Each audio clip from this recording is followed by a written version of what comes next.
সকাল থেকে উঠে এখন কি বানাইতেছো? ব্লগ বানাই আমি। কি বানাইতেছো?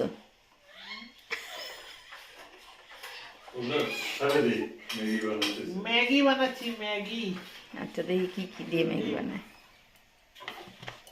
ডিম ম্যাগি। আচ্ছা, ওইদিকে আবার দুধ জাল হচ্ছে, এদিকে বাবা কি করছে? সকালবেলা ছাতু খেতে হয় খালি পেটে, পেট ঠান্ডা থাকে, মন ভালো থাকে। তারপরে ইয়াংও থাকবে।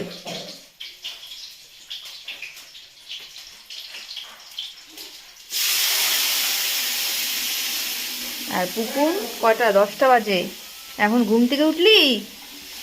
হ্যাঁ,